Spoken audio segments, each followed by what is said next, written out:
শুভ সকাল সবাইকে। তোমাদের সাথে আজকে যে লেকচারটি আমরা শেয়ার করব বা দেখবো সেটি হচ্ছে স্কাওয়ারিং লেকচার 6 ওয়েট প্রসেসিং টেকনোলজির যে টার্মটি আজকে আমরা জানবো সেই টার্মটি হচ্ছে যে স্কাওয়ারিং। হয়তো নামটি এর আগেও শুনেছো বা এই সম্পর্কে হয়তো অল্প কিছু হলেও জানো। তো আজকে সেটাই আলোচনা করব। বিষয়টা হচ্ছে খুবই সহজ, কঠিন ভাবে নেওয়ার কিছু নাই। প্রথমত আমরা জানি যে আমরা যখন র মেটেরিয়াল 1 পড়েছিলাম, কটনের স্ট্রাকচার পড়েছি, কটনের কম্পোজিশন পড়েছি। সেই কম্পোজিশন এবং স্ট্রাকচারে আমরা কি দেখেছি যে সেখানে প্রায় 96% পিওর কটন থাকে এবং সাথে কিছু ইম্পিউরিটিস থাকে, যেমন ওয়াক্স, তারপর pectin, fat, ash content, like material, যেগুলো প্রায় 4% ও 6% কন্টেইন করে। তো যার কারণে এই আমার যে কটনটা রয়েছে সেটা কিন্তু হাইড্রোফোবিক নেচার দেয়। হাইড্রোফোবিক নেচারটা কি মানে হচ্ছে পানি প্রবেশ করতে পারে না, যেমন কচু পাতার উপর পানি প্রবেশ করতে পারে না, এরকম। সো স্কাওয়ারিংটা হচ্ছে আমাদের ফেব্রিক থেকে আমাদের যে হাইড্রোফোবিক ম্যাটেরিয়াল গুলো আছে like fat, wax, this remove করার প্রক্রিয়া বা প্রসেসই হচ্ছে কিন্তু আমাদের স্কাওয়ারিং। ওকে, তো এইটাই সম্পর্কে আজকে আমরা জানবো একটু ডিটেল, যে কিভাবে কে কাজ করে, কোন কেমিক্যাল দিয়ে আমরা সাধারণত এই স্কাউরিংটা করে থাকি সেটা। ওকে, নাও আমরা যদি বলি স্কাউরিংটা কি, আমরা নরমালি যদি বলি যে the term scouring applies to the removal of impurities such as oil, wax, gum, soluble impurities, soil dirt commonly found in textile material and produce hydrophilic and can clean cloth.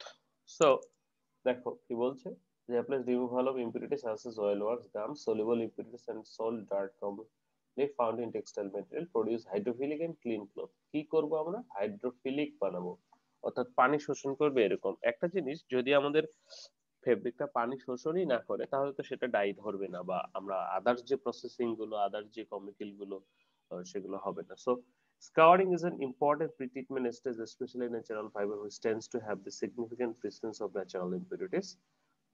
And in case of cotton, all the relative amount still make the fiber non-absorbent. In case of wool and in case of silk, উলের ক্ষেত্রে সাধারণত আমরা কার্বনাইজিং বলে থাকি, sorry উল greasing বলে থাকি, and amount of high basic yarn manufacturing, এবং সিল্কের ক্ষেত্রে আমরা সিল্ক ডিগামিং বলে থাকি। সিল্কেরও কিছু ইম্পিউরিটিস আছে উল এবং সিল্কের। উলের যেমন ক্যারাটিন রয়েছে, সিল্কের তেমন সেরিসিন এবং ফাইব্রন রয়েছে সিল্ক থেকে। অর্থাৎ এনি ম্যাটেরিয়ালস থেকে তার ফাইবারটা বাদে বাকি যে ম্যাটেরিয়ালস হাইড্রোফোবিক সাবস্টেন্সটা আছে সেটাকে রিমুভ করাই হচ্ছে স্কাওয়ারিং। ওকে, নেক্সট টার্ম আর নেক্সট টপিকস যদি আমরা আলোচনা করি সেটা হচ্ছে স্কাওয়ারিং ডেফিনেশন আমরা বুঝেছি। এবার আসি আমরা অবজেক্টিভস অফ স্কাওয়ারিং। ডেফিনেশনেই অনেকটা অবজেক্টিভস কভার করে দিয়েছে, তারপরেও যদি আমরা ডেফিনেশন থেকে অবজেক্টিভস আসি সেটা হচ্ছে টু রিমুভ, কি রিমুভ করব আমরা? To remove natural as well as added impurities, essentially hydrophobic character as completely as possible. দেখো অ্যাডেড ইম্পিউরিটিস বলতে কোনটা বোঝাচ্ছে? ন্যাচারাল ইম্পিউরিটিস তো ফ্যাট এবং ওয়াক্স থাকছে, এবং সেই সাথে যখন আমরা নিটিং করছি বা উইভিং করছি তখনও কিছু আমাদের ইম্পিউরিটিস যেমন মেশিন গ্রিস, অয়েল, বাইরের কিছু ডার্ট পার্টিকেল, এগুলো কিন্তু লেগে যাচ্ছে ফেব্রিকের সাথে। এই সমস্ত হাইড্রোফোবিক ম্যাটারটাকে কমপ্লিটলি রিমুভ করা উদ্দেশ্য। Absorbance of the textile material, যখন এই হাইড্রোফোবিক সাবস্টেন্স গুলো চলে যাবে এখান থেকে, তখন হাইড্রোফোবিক সাবস্টেন্স গুলো চলে গেলে এটা কি হবে? অ্যাবজর্বেন্সিটা ইনক্রিজ হবে। To leave the fabric in highly hydrophilic condition without undergoing chemical or physical changes. তো হাইড্রোফিলিক কন্ডিশনটা আনবো অবশ্যই আমরা, এবং এখানে কিন্তু কোনো প্রকার ফিজিক্যাল অর কেমিক্যাল চেঞ্জ বা ড্যামেজ অফ ফাইবার কিন্তু করছি না আমরা। তো এটা না করে যখন আমরা করতেছি তখন সেটাকে আমরা বলতেছি স্কাওয়ারিং। ওকে, উদ্দেশ্যটা তাহলে আমরা বুঝেছি। ইম্পিউরিটিস এবং হাইড্রোফোবিক ম্যাটার, সেটা ফরেন হোক বা প্রেজেন্ট হোক, সেটাকে রিমুভ করব, যার ফলে টেক্সটাইল ম্যাটেরিয়ালটা অ্যাবজর্বেন্সে আসবে এবং সেই সাথে আমাদের হাইড্রোফিলিক কন্ডিশনটা আসবে without any change in chemical or physical significantly. Okay, যে স্ট্রেংথ লস হয়ে গেছে, একবারে ছিঁড়ে যাচ্ছে ফেব্রিক, লাইক না। ওকে, সো স্কাউরিং প্রসেস কিভাবে হবে, কোনটার জন্য কি রকম প্রসেস হবে, সেটা ডিপেন্ডস করছে টাইপ অফ কটন, বা আমরা এখানে বলবো কটন না বলে আমরা বলবো যে type of fibre, colour of fibre, cleanness of fibre, and twist and count of yarn and construction of the fabric. যেহেতু স্কাউরিংটা শুধুমাত্র কটনের জন্য না, সবগুলোর জন্যই, তো এগুলোর উপর ডিপেন্ড করছে কোন প্রসেসে কি ধরনের ফাইবার কার কি রকম স্কাউরিংটা হবে, অর্থাৎ কার কি ইয়েগুলো ইম্পিউরিটিস গুলো কিভাবে দূর করব। আমরা প্রথমে চলে আসবো কটনের ক্ষেত্রে। দেখো কটনের ক্ষেত্রে যদি আমরা কম্পোজিশনটা এখানে সুবিধার্থে দেওয়া হয়েছে, protein 1.3%, pectin 1.2%, oil fat waxes 0.6%। তাহলে প্রোটিন এবং পেকটিনই কিন্তু বেশি, mineral matters, ash and others প্রায় টোটাল ইম্পিউরিটিস এর পরিমাণ কত 6% এবং সেলুলোজের পরিমাণ প্রায় 94%। তো এই যে 6% আমাদের যে ইম্পিউরিটিস গুলো আছে সেগুলোকে আমরা রিমুভ করব কেমিক্যাল ট্রিটমেন্টের মাধ্যমে, and this known as scouring of cotton। তাহলে আমরা ওয়েট লস ওই যে একটা ল্যাবে পড়েছিলাম, একটা ল্যাব এক্সপেরিমেন্টে দেখেছিলাম যে ওয়েট লস 4 থেকে 8 হলে সেটা আমরা ধরে নিব স্কাউরিংটা ঠিক আছে। এখানে তো ইম্পিউরিটিস এর পরিমাণ 6%, তাই 6% যদি কমপ্লিটলি চলে যায় তাহলে কি আমরা ধরে নিব এটা ভালো। সো বলা হচ্ছে দা ওয়াক্স যেটা মোম is present outer most layer of the cotton, বাইরে একবারে কিউটিকল, আমরা বায়োলজিতে চলে যাই যে outer most layer of the cotton which turns into non absorbent and its natural state. তাহলে সবচেয়ে কটনের আউটার মোস্টে যেটা সেটা হচ্ছে ওয়াক্স। এই ওয়াক্স সাবস্টেন্সটা বা এটা যদি ভেদ না করা যায় তাহলে এর ভিতরে ডাই বা অন্যান্য কেমিক্যাল গুলো ঢুকতে চাইবে না। Although the amount of wax present in the fiber is very low, 0.1 থেকে it is not easy to remove। যদিও আমরা অয়েল ফ্যাট ওয়াক্স এর পরিমাণ খুবই কম দেখতেছি, যে 0.6 থেকে বা 0.4 থেকে 1%, বাট এটা কিন্তু সহজে রিমুভ করা যায় না, ঠিক আছে। তো এটা রিমুভ করার সেজন্য আমাদের স্পেসিফিক কিছু ফিনোমেনা দরকার হয়ে থাকে, কেমিক্যালস দরকার হয়ে থাকে, ঠিক আছে। সো এই তাহলে আমাদের এই যে ইম্পিউরিটিস গুলো আমরা দেখলাম, protein, pectin, oil fat, wax, mineral matters, এগুলোকে আমরা দূর করব, ঠিক আছে। এটাই হচ্ছে কটনের স্কোয়ারিং দূর করে হাইড্রোফোবিকসিটি চেঞ্জ করে হাইড্রোফিলিসিটি নিয়ে আসবো। এরপরে আমরা যদি উলের ক্ষেত্রে দেখি যে উলের ইম্পিউরিটিস গুলো কি কি সেগুলো যদি একটু দেখি, সেগুলো হচ্ছে যেমন দেখো উল ওয়াক্স আর গ্রিস, উলের গ্রিস বলা হচ্ছে, সুইন্ট বলা হচ্ছে, ডার্ট পার্টিকেল বলা হচ্ছে, birds mineral matters, waters and others, total প্রায় 12% এর মতো। তো টোটাল যদি আমরা দেখি উলে প্রায় 39% ইম্পিউরিটিস রয়েছে এবং ক্যারাটিন হচ্ছে তার মূল উপাদান। বলা হচ্ছে keratin is the main usable element in wool fiber and the quantity of impurities in keratin could be less or high. So on the wool processing removes oils and contaminants accumulated during the upstream processing steps and can be carried out in saliva, yarn and fabrics with solution containing sodium carbonate with soap, ammonia or anionic, non-ionic surfactants which carry out the sulfur washing, avoid the damage of the fiber। তো উলের ক্ষেত্রে আমরা কি করছি যে keratin হচ্ছে মূল উপাদান, বাকিগুলো দূর করছি। যেমন সেই জন্য সে আমাদের যেটা করতে হচ্ছে আমরা এখানে যেটা সোডিয়াম কার্বনেট ইউজ করতে পারি এবং সেই সাথে অ্যামোনিয়া, নন আয়নিক সারফ্যাক্টেন্ট এগুলো ইউজ করতে পারি। তো এটা সম্পর্কে আমরা আরো ডিটেলসে যাব, এখন এতটুকুই জেনে নেই যে উলের মূল উপাদান কি এবং সেখান থেকে সরাতে হচ্ছে কি, যে ইম্পিউরিটিস গুলো কি কি। তাহলে কোন ইম্পিউরিটিস গুলোকে সরাতে হবে তার এগেইনস্টে যে কেমিক্যালটা ইউজ করব, তাহলে সেইটা বোঝা আমাদের জন্য একটু সহজ হবে। এরপরে যদি আমরা সিল্কের ক্ষেত্রে যাই, সিল্কের ক্ষেত্রে যদি এখানে আমরা দেখি তাহলে সেরিসিন থাকছে 22%, তারপরে হচ্ছে যে ওয়াক্স থাকছে, মিনারেল কন্টেন্টস রয়েছে টোটাল 24% এবং ফাইব্রন রয়েছে 76%। তাহলে সিল্কের প্রধান উপাদান হচ্ছে ফাইব্রন। মনে করো সিল্কের গঠনটা কিরকম, এরকমটা ধরে নাও দুটা সুতাকে কি করেছো, আঠা দিয়ে একখানে লাগিয়েছো গাম দিয়ে, তাহলে আলটিমেট কি হলো, সুতা দুটার বাইরে চারপাশে গামগুলো লেগে রয়েছে। তো সিল্কটাও সেরকম ফাইব্রনের গায়ে চারপাশে এরকম সেরিসিন বা গামটা লেগে রয়েছে, এই গামটাকে সরাতেই হয়, যেটাকে আমরা বলতেছি সিল্ক স্কাউরিং বা সিল্ক ডিগামিং। তো বলা হচ্ছে fibron is the main usable element in silk fiber and the quantity of the impurities of the fibron, এটা কম বেশি হতে পারে এখানে যেহেতু একটা অ্যাজাম্পশন করে দেওয়া আছে, এক এক বা প্রত্যেকটা ইয়ের ক্ষেত্রেই মানে প্রত্যেকটা কম্পোজিশনের ক্ষেত্রেই এটা আইডিয়ালটাকে ধরা হয়। তো অ্যাকচুয়ালি আরো সেটা কম হতে পারে, বেশি হতে পারে, ঠিক আছে। নাও যেটা হচ্ছে সেটা হচ্ছে যে এটাকে বলা হচ্ছে degumming. So scouring of pure silk is degumming process used to remove sericin, silk gum from fibroin. Okay, তো এটা বলা আছে যে গামি এলিমেন্ট এটাকে লস করবে। এই ক্যারিড আউট ইন ইয়ার্ন, ডাইট, ফেব্রিক সবটাতেই করা যায়। প্রায় 40 to 80% লিগামিং সিল্ক আমরা মানে এত পার্সেন্ট ওয়েট লস হবে, যেহেতু 24% এখানে আছেই। তো এটা বিভিন্ন প্রকার এজেন্ট এনজাইম দিয়ে করা যায়, সোডিয়াম কার্বনেট, সোডিয়াম যেটা সোডা অ্যাশ সেটা দিয়েও করা যায়। ঠিক আছে, তো এখানে তাহলে আমরা সরাবো কোনটা, সেটা হচ্ছে আমাদের স্যারিসিনটাকে সরাবো। ওকে, সিল্কের ক্ষেত্রে। এবার একটু ডিটেলস আসি আমরা কটনে। সেটা হচ্ছে দেখো এখানে স্কারিং টেকনিক অফ কটন দেওয়া আছে। এটা একটা কটনের স্ট্রাকচার, ম্যাচিউর কটনের আমরা যদি দেখি তাহলে আমরা একটু লক্ষ্য করব সবাই ভালো করে। কটনের অভ্যন্তরে কি থাকে, একটা লুমেন থাকে। হ্যাঁ, এই যে লুমেন 5 নম্বরে। পাটকাঠি দেখছো সবাই, পাটকাঠি লাইক মনে করো একটা পাটকে তোমরা কেটে নিলে কাঁচা অবস্থায়, তাহলে সেটার পাটকাঠিও থাকবে। তাহলে ভিতরে সর্বশেষ ভিতরে যেটা গ্যাপ থাকছে সেটা হচ্ছে লুমেন। তারপরে আমরা যদি আউটার মোস্টে চলে আসি একবারে, মনে করো একটা পাটকাঠি অর্থাৎ পাটকে, কাঁচা পাটকে কেটেছো তুমি, ক্রস সেকশনালি কেটেছো, তাহলে বাইরের যে লেয়ারটা সেটাকে আমরা ওয়াক্স লেয়ার বলছি 1 নম্বরে। এটা কটনের বাইরে থাকে।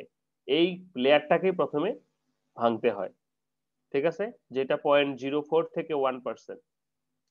সেকেন্ডারি লেয়ারে প্রাইমারি ওয়াল, এটাকে আমরা প্রাইমারি ওয়াল বলছি, সেকেন্ডারি টু, সরি কিউটিল মানে ওয়াক্সি লেয়ারের পরে, অর্থাৎ ওই যে আমরা যদি পাটের চামড়ার নিচে বলি, অর্থাৎ কিউটিকলের নিচে যে সেকেন্ড প্রাইমারি সেল ওয়াল, তারপরে সেকেন্ডারি সেল ওয়াল, ঠিক আছে, টার্সিয়ারি ওয়াল একবারে ভিতরে, এবং লুমেন।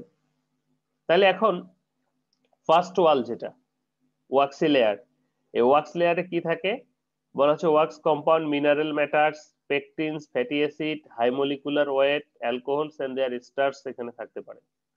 টুতে কি থাকতে পারে, protein, pectic substance, glucans and এগুলো থাকে। এখানে 2.5% of the fibre, 30% crystallinity index.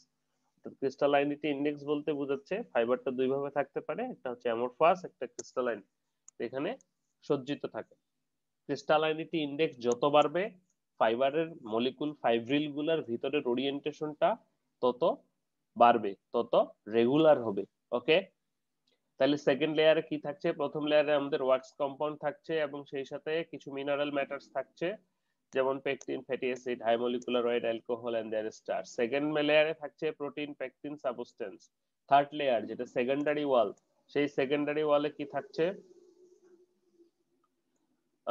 Secondary ওয়ালে দেখেন এখানে লাল দিয়ে, লাল এরোটা কি বলা আছে, 91% cellulose layer of the fibre and crystal. এখানে এখানে আমাদের যে পিওর সেলুলোজটা সেটা সেকেন্ডারি ওয়ালে থাকে, ঠিক আছে। এরপরে যদি আমরা বলি 4 নাম্বার টার্সিয়ারি ওয়াল, মানে ইয়ার আমাদের যে লুমেনের আগে টার্সিয়ারি ওয়ালে কি থাকছে, 4 নাম্বারে টার্সিয়ারি ওয়ালে কি থাকছে, আমরা সেখানে pectin base substance and binder binding works to the fibre, pectin base substance কিছু থাকছে, ঠিক আছে। এন্ড লুমেনে তো আর কিছু থাকছে না। সো এখানে দেখো যে প্রাইমারি, আচ্ছা এখানে 4 নাম্বারে এটাও থাকছে যে বায়োঅর্গানিক ম্যাটেরিয়াল। এখানে একটা ইম্পর্টেন্ট ইস্যু থাকলো, সেটা হচ্ছে এই বায়োঅর্গানিক ম্যাটারের যা কারণেই কিন্তু আমার ফেব্রিকটা ইয়েলো শেড বা বিভিন্ন প্রকার কালার হয়ে থাকে, ঠিক আছে। তো primary cell wall modified when boiled 15% caustic soda and completely 3% caustic soda and pressure করলে আমাদের সেটা সাধারণত চলে যায়। তো দেখো একটা জিনিস, melting point of cotton wax 68 থেকে 71 ডিগ্রি সেন্টিগ্রেড। এই যে প্রথমেই যে মেল্ট ওয়াক্সটা আছে, তাহলে ওয়াক্সটাকে সরাতে গেলে এটাকে আগে মেল্ট করতে হবে। মেল্ট করলে তারপর সেটা পানি থেকে মানে ইয়ে থেকে সরবে। তারপরও সেটা কিন্তু ওয়াটার ইনসলিবল, সেজন্য সেটাকে সলিবল করতে হবে। ওকে, এটাকে সরাতে গেলে সলিবল করতে হবে। তাইলে আমরা কটনের কতগুলো লেয়ার পেলাম, ফার্স্ট লেয়ার ওয়াক্সি লেয়ার যেখানে ওয়াক্স কম্পাউন্ড থেকে হাই মলিকুলার অ্যালকোহল এস্টারস থাকে, সেকেন্ড লেয়ার প্রাইমারি ওয়াল যেখানে প্রোটিন পেকটিন থাকে, থার্ড লেয়ার সেকেন্ডারি ওয়াল যেখানে পিওর সেলুলোজটা থাকে, সেখানে হয়তো ক্রিস্টালাইন ইনডেক্স 70% মানে অনেক বেশি সুসজ্জিত থাকে। ফোর্থ লেয়ার হচ্ছে আমাদের টার্সিয়ারি লেয়ার যেখানে বায়োঅর্গানিক ম্যাটার সমূহ থাকে, সেখানে ইউলোনেসের জন্য দায়ী বা কালারস পার্টিকেল থাকতে পারে। এন্ড পরে হচ্ছে যে লুমেন। ওকে, তাহলে এই যে ম্যাটারস গুলো এগুলোকে আমাদের কটন থেকে সরাতে হবে। তাহলে কোনটা ফার্স্ট লেয়ার সেকেন্ড লেয়ার চলে যাবে, লুমেনের ফোর্থ লেয়ারও চলে যাবে, তাইলে শুধুমাত্র সেকেন্ডারি ওয়ালটা থাকছে। এই যে ইম্পুরিটিস গুলা এটা সরানোই হচ্ছে আমাদের স্কাউরিং, যেটা আমরা নিচে বলছি যে কাস্টিক সোডা সলিউশনে আমরা এটা কমপ্লিটলি ডিসলভ করতে পারি। তো স্কাউরিংটা সাধারণত সেজন্য 100 বা 90 তে করা হয়ে থাকে, more than boiling temperature of this wax, যাতে করে সেটা গলে যায় এবং রিমুভ হয়ে যায়। তো এখন চলো স্কাউরিং সিস্টেমে চলে যাই। তাহলে এখন এইগুলোকে রিমুভ করব কিভাবে, যেহেতু কটনটা করছি আমরা স্কাউরিং সিস্টেমে, তাহলে আমাদের অনেক প্রকার স্কাউরিং সিস্টেম রয়েছে। প্রথমত কনভেনশনাল স্কাউরিং সিস্টেম, মানে যেটা সচরাচর চলে আসতেছে সবচেয়ে বেশি ব্যবহৃত হয়, সেটাই হচ্ছে কনভেনশনাল স্কাউরিং সিস্টেম। এইখানে কি করা হয়, এলকালি বা ক্ষারের বিক্রিয়া করা হয় এবং ওয়েটিং এজেন্ট দিয়ে ইমালসিফিকেশন দিয়ে আমরা সাধারণত এটা করতে পারি। তো এইখানে কি করা হচ্ছে যে both wetting agent and emulsifier surfactant but they perform different roles. This system remove almost impurities except the modes, আরো কিছু impurities থাকে, the high temperature, high alkalinity, chemical and energy intensive process। তাহলে এখানে কনভেনশনালে আমরা সাধারণত একটা জিনিস সবসময় মাথায় রাখবো, সেটা হচ্ছে বাংলাদেশে বা পৃথিবীতে সবচেয়ে বেশি স্কাউরিং করা হয় সেটা হচ্ছে সোডিয়াম হাইড্রোক্সাইড দিয়ে। কারণ আমরা স্যাপিনিফিকেশন রিঅ্যাকশন পড়েছি, আমরা জানি তেল এবং চর্বির বিক্রিয়া সাবান উৎপন্ন করে। তো তেল এবং চর্বি বলে, আচ্ছা তেল চর্বির সাথে ক্ষারের বিক্রিয়া, তো যাই হোক এখানেও কিন্তু আমাদের ক্ষার রয়েছে সোডিয়াম হাইড্রোক্সাইড, এবং আমাদের তেল চর্বি কোথায় রয়েছে, কটনের গায়ে, তাহলে সেটার সাথে বিক্রিয়া করেছে সাবান উৎপন্ন করে আলাদা হয়ে যাবে। কারণ তুমি তো এটাকে আলাদা করতে পারতেছো না সেটা ফেব্রিক থেকে, ফেব্রিক থেকে আলাদা করার জন্য তাকে সলিউবল করতে হবে। তাহলে সেই জন্য যেরকম টেম্পারেচার দরকার ঠিক সেরকম কিন্তু সেটাকে সলিউবল করার জন্য ম্যাটার্স দরকার। এরপরে আসি আমরা সলভেন্ট বেসড। এছাড়াও আমরা ড্রাই ক্লিনিং করি না, যে অনেক শার্ট প্যান্ট ইত্যাদি আমরা ড্রাই ক্লিনিং করে থাকি। তো এটা সাধারণত আউটার মোস্ট যে ডার্ট পার্টিকেল গুলো সেগুলোকে রিমুভ করার জন্য ব্যবহৃত হয়, কিন্তু আমরা সলভেন্টেও কিন্তু এই স্কাউরিংটা করতে পারি। কিরকম, যে এই যে তেল চর্বি মোম এগুলো কিন্তু আমাদের পানিতে অদ্রবণীয়, কিন্তু বিভিন্ন প্রকার সলভেন্ট আছে যেখানে কিন্তু তারা দ্রবণীয়। ঠিক আছে, তাহলে তারা কি কি হতে পারে, যেমন chlorine based, CCl, perchloroethylene, trichloroethylene, ঠিক আছে, hydrocarbon based, benzene, white spirit, এগুলো সাধারণত ইউজ করা হয়। এগুলোতে কি তেল চর্বি গুলো ডিজলভ হয়, গলে যায়। তাহলে আমরা যদি আমাদের কোনো ফাইবারকে এগুলোতে চুবিয়ে রাখি, তাহলে ফাইবারের মধ্যে অবস্থিত তেল এবং চর্বি গুলো কি হবে, ডিজলভ হয়ে যাবে, গুলে যাবে। So solvent-based system on their solvating power and remove the wax by dissolving it, and this system removes the hydrophobic impurities and not the others. So এটা শুধু হাইড্রোফোবিক ইম্পিউরিটিস থাকে, অর্থাৎ ওই সলভেন্টে যে সমস্ত, যেমন আমরা কোন একটা লোহাকে জং ধরলে কেরোসিন তেলে ডুবাই রাখি, তাহলে কি হয়, জং গুলো চলে যায়, like so it is low temperature low energy process. এবং সর্বশেষে আমরা যদি বলি মোস্টলি ইকো ফ্রেন্ডলি একটা প্রসেস, সেটা হচ্ছে এনজাইম বেসড। আমরা এর আগেও এনজাইমের সাথে পরিচিত হয়েছি, যে আমাদের লিভিং একটা অর্গানিজম, যে এনজাইমটা কি করছে, এটাও কিন্তু আমাদের এই ইম্পিউরিটিসটাকে দূর করতে পারছে। ঠিক আছে, ওকে, আমরা এবার চলে আসবো কনভেনশনাল স্কাউরিং এর ডিটেইলসে। কনভেনশনাল স্কাউরিং এ তাহলে আমাদের কি কি লাগছে, কেমিক্যালের নাম আমরা আগেই দেখেছি। কনভেনশনাল স্কাউরিং আমাদের প্রথমত লাগতেছে একটা স্ট্রং অ্যালকালি। তো মেইনলি সোডিয়াম হাইড্রোক্সাইডই স্ট্রং অ্যালকালি হিসেবে ইউজ করা হয় সব সময়ের জন্য। কিছু সময় সোডিয়াম হাইড্রোক্সাইড এবং আমাদের যে সোডা অ্যাশ, সোডিয়াম কার্বনেট, সেটা একত্রিত করে করা হয়, তবে সবসময় সোডিয়াম হাইড্রোক্সাইডটাই করা হয়ে থাকে। ওকে, তারপর ওয়েটিং এজেন্ট। ওয়েটিং এজেন্টের কাজটা আমরা আগেও জেনেছি। ওয়েটিং এজেন্ট কাজটা কি হচ্ছে, গেট ওয়েটেড করবে, ফেব্রিকটাকে বা ফাইবারটাকে ভিজাবে, সারফেস টেনশনটা কমিয়ে, আমরা ডিটারজেন্ট পড়েছি সেখানেকার সারফেস টেনশনটাকে কমিয়ে আমাদের ওয়েটিং এজেন্টটা কি করছে, আমাদের ফাইবারটাকে গেট ওয়েটেড করছে, ভিজাচ্ছে। ঠিক আছে, ওকে। নেক্সট যদি আমরা দেখি যে ইমালসিফায়ার, ইমালসিফায়ার কি করছে, টু ইমালসিফাই নন ইমালসিবল ওয়াক্স জেনারেলি নন আয়নিক সারফেক্টেন্ট, যে আমাদের যেগুলো সাধারণত পানিতে আসে না সেটা কিন্তু ইমালশনে আসবে। ঠিক আছে, যে সমস্ত ম্যাটেরিয়াল, যে সমস্ত ইম্পিউরিটিস গুলো দ্রবীভূত হয় না, তো সেটা কিন্তু ইমালসিফাই হবে। আবার ইমালসিফায়ার কাকে বলে, যে তেল এবং জলের মিশ্রণই তো ইমালসিফায়ার, তাই না? তো এখানেও কিন্তু তেল এবং সেই সাথে যেটা তেল বলতে ফ্যাট এবং ওয়াক্স থাকছে। তো এখন রিঅ্যাকশনটা কি আসলে, আমাদের ইমালশন বলি আর ওয়েটিং এজেন্ট বলি, এটা supporting chemical, but main chemical হচ্ছে সোডিয়াম হাইড্রোক্সাইড। দেখো, তো এখানে একটা রিঅ্যাকশন দেখানো আছে, আমরা ইন্টারমিডিয়েটে পড়েছিলাম যে স্যাপিনিফিকেশন রিঅ্যাকশন, সাবান তৈরির বিক্রিয়া, তাই না? তো তো এইখানেও কিন্তু সেই বিক্রিয়াটাই ঘটছে যে the saponeable parts of waxes, fatty acid, glycerides এবং esters are converted into soap.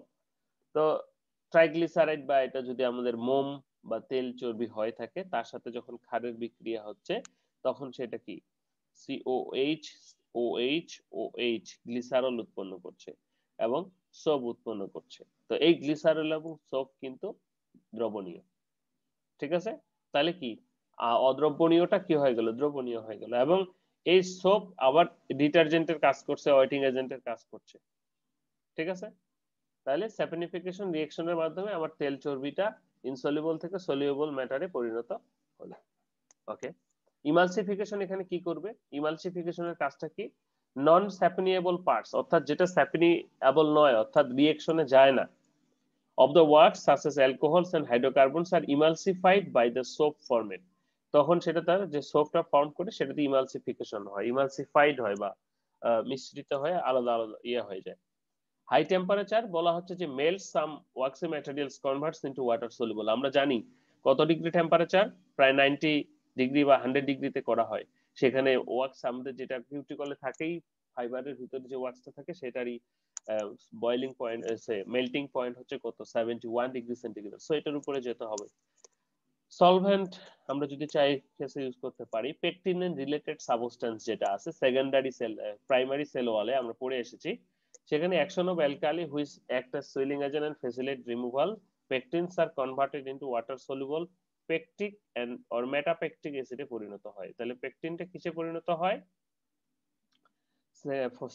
Primary sell ওয়ালে যেটা আছে সেটা পেকটিক আর মেটাপেকটিকে পরিণত হয়। আরো রয়েছে কি protein and amino acid. A protein and amino acid degrade simple soluble amino acid to the ammonia. তাহলে এটা কিসে পরিণত হচ্ছে? পেকটিকটা অ্যামোনিয়ায় পরিণত হয়েছে। হেমিসেলুলোজ যেটা ল ডিপি সেটা, অর্থাৎ ডিগ্রি অফ পলিমারাইজেশন কম, সেটা ডিসলভ হয়ে যায় সোডিয়াম হাইড্রোক্সাইডে। আমাদের আছে না, আমরা পড়েছি না, ম্যাচিউর, ইমেচিউর, ডেড ফাইবার। এরপরে আরো কিছু রয়েছে inorganic substance, minerals and heavy metals, সেটা partially dissolve in sodium hydroxide, use of sequestering of chelating agents and producing more soluble salt. Acid ডিমিনারালাইজেশনে আমরা সাধারণত এই ধরনের উৎপন্ন হয় মিনারেল হেভি মেটালস গুলো হেল্প করে থাকে। তাহলে এখানে দেখো প্রত্যেকটার কাজ কিন্তু আমরা জানলাম, বা প্রত্যেকটা সাবস্টেন্স কিসে পরিণত হয় সেটা আমরা বুঝতে পারলাম। ওকে, নেক্সট আরো রয়েছে আমাদের ডাট, যেটা removed and retain suspension by soap and detergent, যে সোপটা তৈরি হয় সেটা দিয়ে, এবং সেই সাথে আমরা যেহেতু ডিটারজেন্টও ইউজ করে থাকি সেটা দিয়ে হয়। অয়েল বলা হচ্ছে স্যাপনিয়েবল অয়েলস আর কনভার্ট ইনটু সোপ, যেটা বিক্রিয়া করে কাস্টিক সোডার সাথে সেটা কি গ্লিসারলে পরিণত হয়, আর যেটা বিক্রিয়া করে না সেটা ইমালসিফিকেশনের মাধ্যমে ইমালসিফাইড এন্ড হাইড্রোলাইজ আমরা আলাদা করি। তাহলে এখানে আমাদের যে কেমিক্যাল গুলো, প্রথমত ফ্যাট এন্ড ওয়াক্সেস কি হয়, স্যাপনিফিকেশন রিঅ্যাকশনের মাধ্যমে দূর হয়। তারপর যেগুলো স্যাপনিফেবল নয় সেগুলো ইমালসিফিকেশনের মাধ্যমে দূর হয়। হাই টেম্পারেচারের মাধ্যমে আমাদের যে ওয়াক্সটা আছে সেটা গলে যায়, সলভেন্ট ইউজ করা যেতে পারে, সলভেন্ট দূর করে। পেকটিন এবং রিলেটেড সাবস্টেন্স সাধারণত পেকটিক ও মেটাপেকটিকে পরিণত হয়। প্রোটিন সাধারণত অ্যামিনো অ্যাসিডে পরিণত, অ্যামোনিয়ায় পরিণত হয়। হেমিসেলুলোজ রিমুভ হয়ে যায়। এবং অর্গানিক সাবস্টেন্স গুলো সাধারণত ডিজলভ হয় এবং ও সিকুয়েস্টারিং এজেন্ট হিসেবে কাজ করে। ডার্ট পার্টিকেল রিমুভ হয়ে সোপ এন্ড ডিটারজেন্টে রিমুভ হয়ে যায়। অয়েল সাধারণত যদি বিক্রিয়া করে তাহলে গ্লিসারল, না করলে ইমালসিফিকেশন আলাদা হয়ে যায়।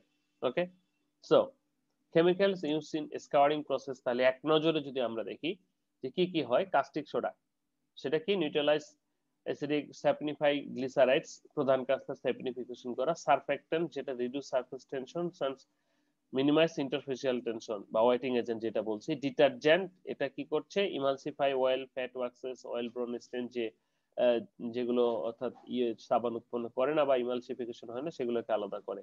চিলেটিং এজেন্টস যেটা আমাদের পানির ক্ষরতাকে দূর করে, deactive matter, sodium silicate and penetrate and break down the লিগনিনস।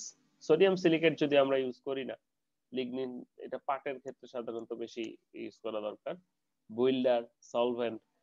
তো ফ্যাক্টরিতে যেটা করা হয় সেটা মোটামুটি সোডিয়াম কাস্টিক সোডা, তার সাথে কিছু অক্সিলারিস কেমিক্যাল যেমন detergent, waiting agent, chelating agent, এগুলো দেওয়া হয়, দিয়ে 100-এ বা 90-তে 30 মিনিট বা 1 ঘন্টা চালানো হয়। ওকে, কেমিক্যালস ইউজড। তো ওই যে স্যাপিনিফিকেশন রিঅ্যাকশনের কথা বলছিলাম সেটা এটা তো দেখলামই আমরা। অক্সিলারি কেমিক্যাল হিসেবে থাকে leveling agent, tinting agent, whitening agent. যেগুলো টিন্টিং এজেন্টের, লেভেলিং এজেন্টের কাজটা হচ্ছে লেভেল স্কাউটিং ইনশিওর করবে, কোথাও কম কোথাও বেশি না। হোয়াইটিং এজেন্টের কাজটা হচ্ছে সেটা কি করবে, যে হোয়াইট স্টেবিলিটি বাড়াবে, শুকাবে আর কি। টিন্টিং এজেন্টের কাজটা হচ্ছে মানে আমরা নীল দেই না, সাদা কাপড়ে নীল দেই না, তার ফলে কি হয় সাদা কাপড়টা আরো সাদা দেখায়। তো এই টিন্টিং এজেন্টের কাজটাও তাই, সে কি করছে, ব্লু ইউজ করা হয়, সেটা হচ্ছে বাইরে থেকে আলোক রশ্মিটা এনে ধরে রিফ্লেক্ট করছে। বিষয়টা কিরকম, আমাদের ভিজিবল রেঞ্জ হচ্ছে 400 থেকে 700। তো এখন আমরা যখন এখানে ব্লুটা ইউজ করব টিন্টিং এজেন্ট, সে ইউভি রে, আলট্রাভায়োলেট 400 আগে থেকে আলোক রশ্মিকে অ্যাবজর্ব করে ভিজিবল রেঞ্জ দিয়ে পাস করবে, তখন তাহলে ভিজিবল রেঞ্জে আলোর পরিমাণ বেড়ে গেল এবং ফেব্রিকটা সাদা দেখালো। ওকে, এরপরে আসে স্যাপিনিফিকেশন কাকে বলে, এটা আমরা সবাই জানি, খুবই সহজ। বলছে fat and wax and lubricants are present triglyceride ফর্মে থাকে। This triglyceride are from glycerin in soap reacted with sodium অ্যালকালির সাথে বিক্রিয়া করে সোপ তৈরি করে। সোপটা কি বলা হচ্ছে, hard fat and oil glycerol and soap, and soap is soluble in water and act as a surfactant, reduce the surface tension of the liquid iron. So however, since the amount of saponification matter present in cotton 0.5% and had mega addition of whitening agent to the liquid, তাহলে স্যাপিনিফিকেশন রিঅ্যাকশনটা হচ্ছে আমাদের যে সমস্ত তেল চর্বি বা স্যাপনিয়েবল materials গুলো আছে সেগুলো ক্ষারের সাথে বিক্রিয়া করে সাবান এবং গ্লিসারিন এবং পানি উৎপন্ন করছে। এটাই স্যাপিনিফিকেশন রিঅ্যাকশন নামে পরিচিত। এরপরে এটা সম্ভবত যৌগ যৌগে ছিল কিনা আমার মনে নাই। ওকে, এবার আসে একটু ফর্মস অফ স্কাউরিং। কোন কোন ফর্মে আমরা স্কাউরিং করতে পারি, কি কি ফর্মে, সেটা হচ্ছে প্রথমত ইয়ার্ন ফর্ম, ফাইবার স্কাউরিং, অর্থাৎ ফাইবার ফর্মে স্কাউরিং করা যাবে। ইয়ার্ন ফর্মে, যেটার জন্য ইয়ার্ন হ্যাং ফর্মে হতে পারে, প্যাকেজ ফর্মে হতে পারে, কন্টিনিউয়াস শীট হতে পারে। অর্থাৎ কিভাবে ফেব্রিক বা ইয়ার্ন গুলোকে কিভাবে স্কাউরিং করব, কোন ফর্মে, সেটাই হচ্ছে ফেব্রিকের ক্ষেত্রে সেটা হচ্ছে যে কি ওপেন উইথ ফর্মে হতে পারে, আর হচ্ছে রোফ ফর্মে হতে পারে। রোফ ফর্মে মানে হচ্ছে ফেব্রিকটাকে যখন জড়ো করা হয়, আর মনে করে একটা কাঁথা ধুয়ে নেড়ে দিলা, ওই যে তারে যখন নেড়ে দিলে সেটা হচ্ছে ওপেন উইথ ফর্ম, আর যখন জড়ো করলা এখানে সেটা হচ্ছে রোফ ফর্ম। তো ওপেন উইথ ফর্মে সাধারণত জিগার, প্যাড বেস, প্রোগ্রেসিভ জিগ। রোফ ফর্মে সাধারণত কিয়ার, ওয়াশার এগুলো ইউজ করা হয় থাকে। অর্থাৎ তাহলে ফাইবার ফর্মে করা যাবে, ইয়ার্ন ফর্মে করা যাবে, ফেব্রিক ফর্মে করা যাবে। হ্যাং বলতে কোনটা বোঝাচ্ছে, যখন আমরা বাসায় কোনো কাজের জন্য সুতলি নিয়ে আসি এরকম করে, ওটাকে আমরা হ্যাং বলছি। তো হ্যাংকের একটা মাপ আছে 840 ইয়ার্স। প্যাকেজ ফর্ম, তো এটা আমরা দেখতে পাচ্ছি, এই প্যাকেজ হতে পারে বা কোনো একটা ইয়ান ববিন সরাসরি জোড়াতে পারে, সেটা সরাসরি করা যায়। আর কন্টিনিউয়াস ওয়ার্কশিট, এরকম ওয়ার্কশিট তৈরি করা যেতে পারে। সবগুলো দিয়ে এটার মাধ্যমে আমরা করতে পারি। ফেব্রিকের ক্ষেত্রে দেখলাম ফর্মস, অর্থাৎ যেভাবে আমরা স্কারিং করব। এরপর আসে একটু টাইপস অফ স্কারিং। আমরা আগেও জেনেছি যে কনভেনশনাল স্কারিং এবং স্পেশাল স্কারিং। কনভেনশনাল স্কারিং আমরা সাধারণত কাস্টিক সোডা ইউজ করি এবং অ্যাডভান্স গুলোতে অন্য কিছু ইউজ করি। কনভেনশনাল স্কারিং এর ক্ষেত্রে আমরা কি কি মেশিন ইউজ করি, কিয়ার বয়লার। কিয়ার বয়লার, এই কিয়ার বয়লার সম্পর্কে বোধহয় আমি তোমাদেরকে বলি নাই। কিয়ার বয়লার হচ্ছে একটা বয়লার যেখানে কাস্টেড আয়রন বা স্টেনলেস স্টিল ট্যাঙ্ক, সেখানে নিচে একটা ফলস বটম থাকে, পারফোরেটেড বটম, অর্থাৎ ফুটা ফুটা ফুটা ফুটা। এটা যদি এটা লোহা হয়ে থাকে, এটাকে যদি আমরা ফুটা ফুটা করে দিই তাহলে কি জালি জালি জালি জালি হবে। এখানে ফেব্রিকটাকে ইয়ে করে রোফ ফর্মে সাজানো হয়। আমাদের যে স্যালাইভার ক্যান গুলা রয়েছে, স্যালাইভার গুলোকে যেভাবে সাজানো হয় ঠিক সেভাবে সাজানো হয়। সাজিয়ে উপর থেকে স্কাউরিং কেমিক্যাল গুলো এখানে দিয়ে এটাকে ঢাকনা লাগিয়ে টেম্পারেচারে কন্ডিশনেট করা হয়। তো সেটাকে আমরা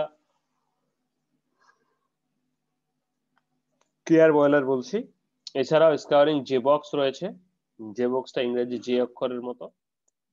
এবং আমাদের এক্সজস্ট মেথড রয়েছে, আমাদের যে তোমরা হয়তো ফ্যাক্টরি ভিজিটে গেছো, যে ধরনের মেশিন গুলো রয়েছে উইন্স ডাইং মেশিন, সেটার মাধ্যমে করা যেতে পারে।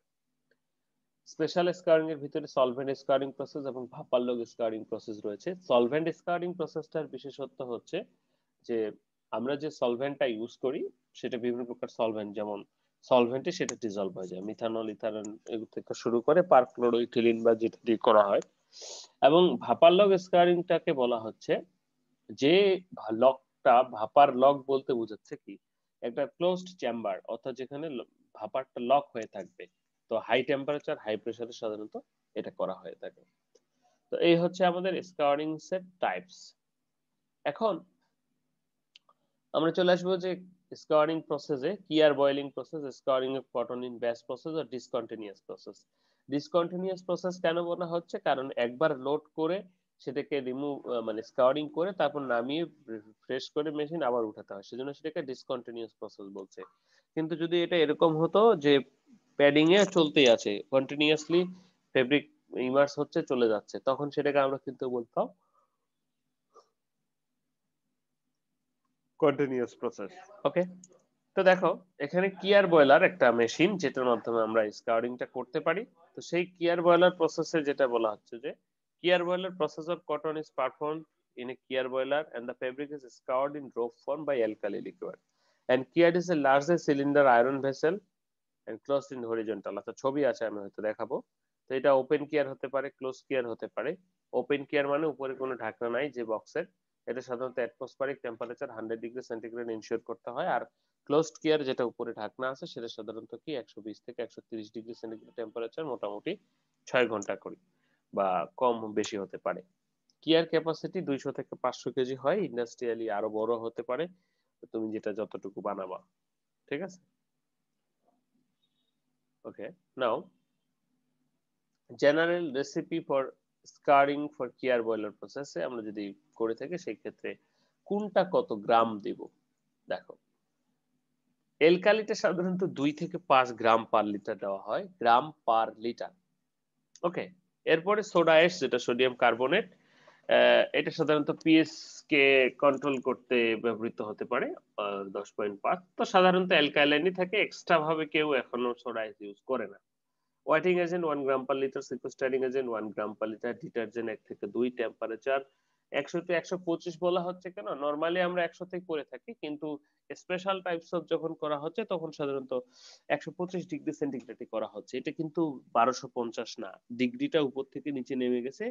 পরীক্ষার সময় যারা সরাসরি কপি করে তারা এরকম 1250 সি লিখে দেয়। হ্যাঁ, তো যাই হোক, আশা করি তোমরা এই ভুলটা করবে না। তারপরে হচ্ছে যে টেম্পারেচার টাইম মোটামুটি 6 ঘন্টা যেটা বলছে ক্লোজ ভেসেলে, তো আমরা এমনি নরমালি 1 ঘন্টা করে থাকি। মেটেরিয়াল টু লিকুইড রেশিও 1:10, মানে হচ্ছে